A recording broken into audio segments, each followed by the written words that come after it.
Everyone. Well, as you can see, we've got the largest press conference we've ever had in our history, and I'm very proud to be here in Maryborough today because the significance of this announcement is exciting for this region and it's exciting for Queensland. Today we are bringing back manufacturing to Maryborough with the announcement of I've got to get the words right here, the preferred supplier to build our trains in Maryborough. This is a $7.1 billion contract. It was done through an independent process. CBRC was notified of this yesterday and Cabinet has just noted the recommendation today. I've had my Cabinet meeting in Maryborough today because of the significance of this announcement for the region. So what does it mean? It means 800 jobs additional here in Maryborough. This is fantastic news. I know it's something that the local member, Bruce Saunders, has been passionate about since day one. I'm pretty confident this is the reason he ran to be a Member of Parliament.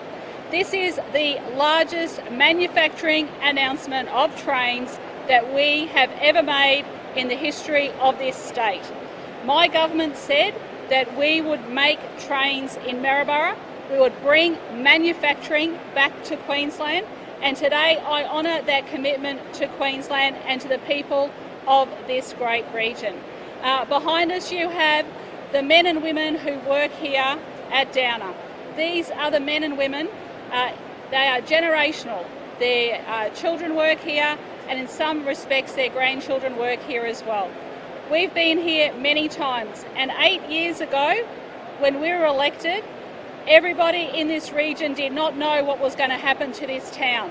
Today, Maryborough has a bright future. This region has a bright future, and Queensland has a bright future because our economy is going strong.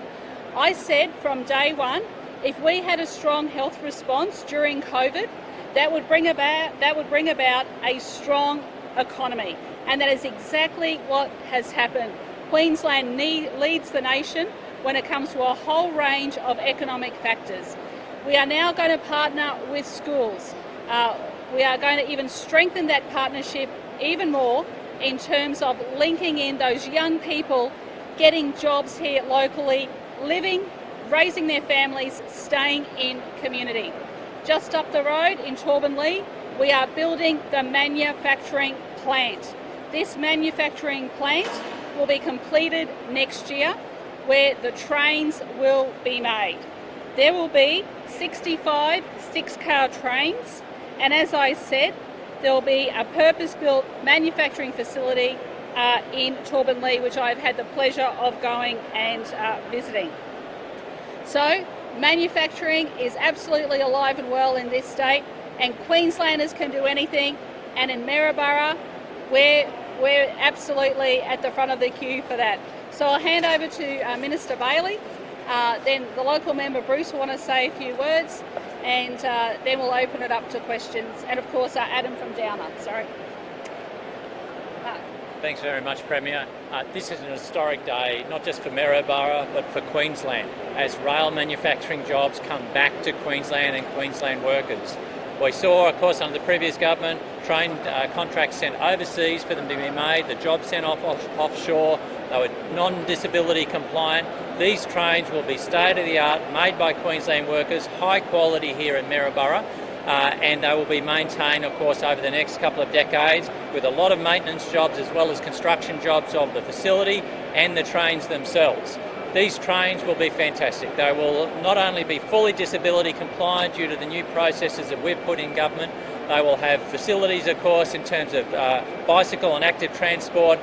They will be fantastic trains made here, and they will be maintained at places like Ormo on the northern Gold Coast, where a maintenance facility will go in there. Jobs for people in the northern Gold Coast, Beenleigh region there. We'll see maintenance also at Kippering, also at Varsity Lakes. So this is not just a great day for Maryborough, this is a great day for Queensland as Queensland goes back into train manufacturing using manufacturing workers like those right behind us. Bruce? Thank you, Premier. Thank you, Deputy Premier, Treasurer and Transport, Minister Bailey. The Premier just said why I stood. And the reason I stood in 2015 was because I believed in the Premier. I believed in her vision for this state, and I believed in her vision for Maryborough, to return Maryborough to a manufacturing hub. And that was her vision given to me as a candidate. And I'm so proud to be standing here today as part of her government, a Labor government, delivering back to this great city. You don't know how I feel today to be here with the Premier, with the Treasurer, the Deputy Premier, Manufacturing Minister, Transport Minister, and everyone involved, from the AMW, from Downer, from my office staff, everyone, to make this achievable. And Premier, thank you very much on behalf. This is a wonderful, wonderful day for Maryborough. It's a Queensland day because this train is made by Queenslanders for Queenslanders. That's what this train is all about. And, you know, you can't do it any better. You can't do it any better. The skill set we've got in this city, the skill set we've got in other cities around this state is what the Palaszczuk government believed in. Now, children, young people in my city won't have to leave here to have a career. There's going to be jobs. There's going to be jobs for them. They can stay here, raise a family in regional Queensland. And only a Labor government delivers that. And this is what a good Labor government does. DP, you want to add anything? I'll say one thing. Yep. Governments are about making choices. Other governments have chosen to buy trains from overseas. The Palaszczuk government chooses to make our trains here and create jobs here. There'll be better trains made by Queenslanders. In this great city of history, a city that's contributed so much to manufacturing, we announce the future of manufacturing in Queensland. In 1867, John Walker opened his union foundry here in this city. 150 years ago, the first locomotive ran out of the shed here in Maryborough, and now we talk about the future of manufacturing. COVID taught us that we needed to be more self-reliant, that we needed to make more things in Queensland for Queensland. And today we announce this significant, historic announcement when it comes to train manufacturing in Queensland, delivering high-skilled, high-quality manufacturing jobs here in the Wide Bay and for Queensland for the future.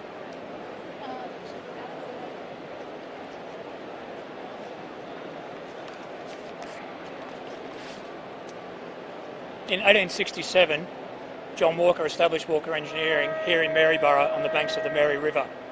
In the 150 years since, this company has built many national projects of significance in the shipping industry, sugar industry and mining industry, but it's been mostly about building trains. We've built trains for Western Australia, trains for Malaysia, but our focus has always been on trains for Queensland. Proudly Queensland and uniquely Queensland. Downer is excited and humbled to be selected as the preferred applicant for the Queensland Train Manufacturing Program. The program means a huge opportunity, not just for the 520 people we have here on site, some of whom are fourth and fifth generation rail workers, but their children and grandchildren to come. The trains that we deliver from this program will support an unprecedented time of growth in Queensland over the coming years and enable delivery of the Olympic and Paralympic Games in 2032 with a transport system that is safe and accessible for all. Proudly Queensland and uniquely Queensland. Thank you. Thank you. We're happy to take some questions. We'll deal with this first. We know when the manufacturing facility will open importantly, My understanding is we're hoping it will open next year, end of next year. and then those trains, when will they be up and running? They will start progressively being delivered from 2026.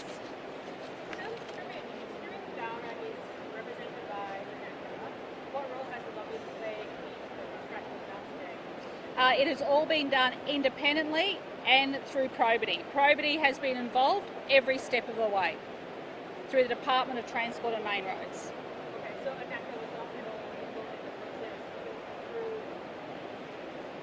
As I said, when it came to CBRC, they already had their preferred bidder. It was all done independently, and there are probity checks every step of the way.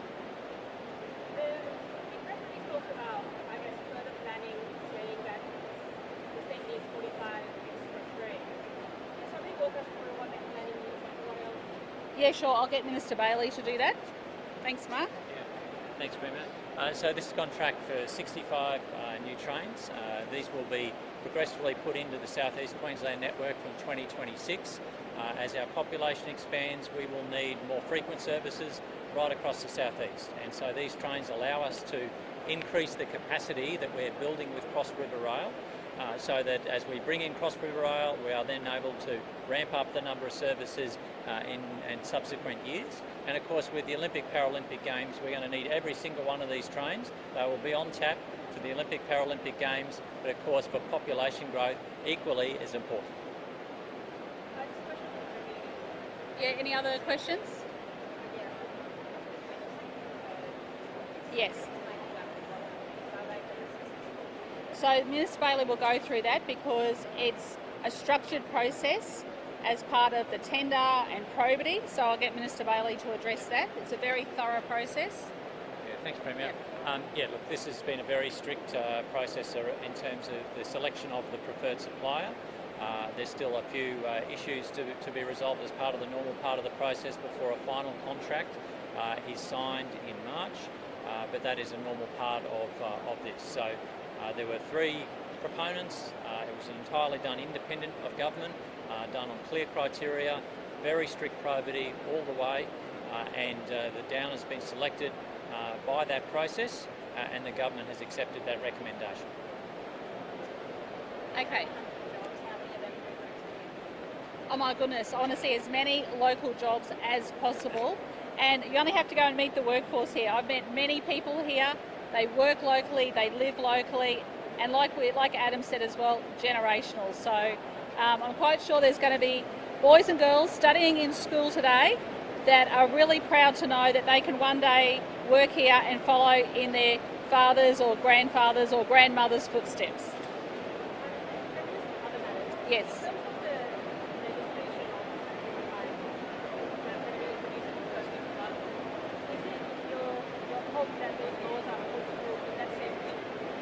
Look, I'll have more to say about that next week leading into Parliament. It will go through a committee process, yes. Will you release the legislation so that everyone can review it before Parliament? Well, what happens is when it goes into Parliament, it's introduced and then everyone gets to see it. So we'll have more to say about that leading into Parliament.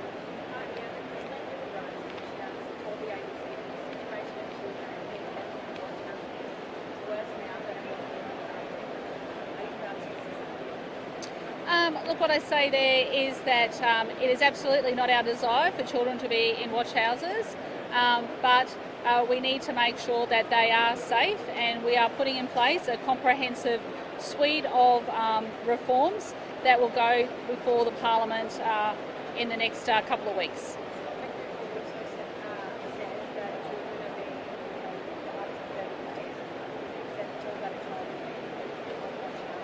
I'm not aware of that. You'll have to speak to the Youth Justice Minister. On your time again, who will be drafting that legislation? We're talking to a lot of groups, and as I said, I'll have more to say coming into Parliament.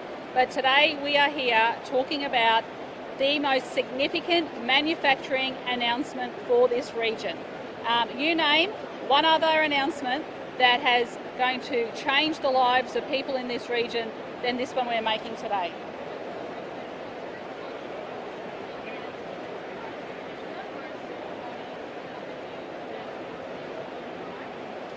The Deputy Premier chairs a subcommittee of Cabinet in relation bringing together all the different stakeholders. Ministers. On.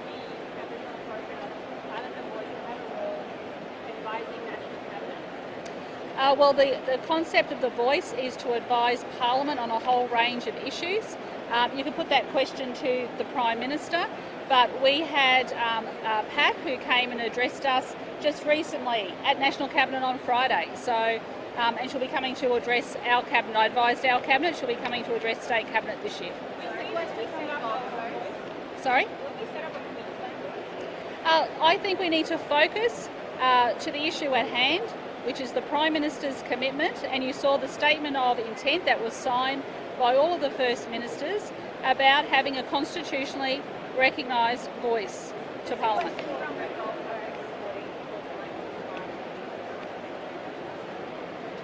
You can talk to the Minister about that.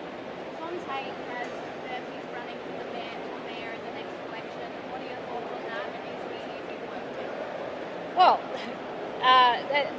that's a matter for Tom. I always get on very well with Tom, and he's been a strong advocate for the local community, and I work very well with Tom Tate, as do my ministers.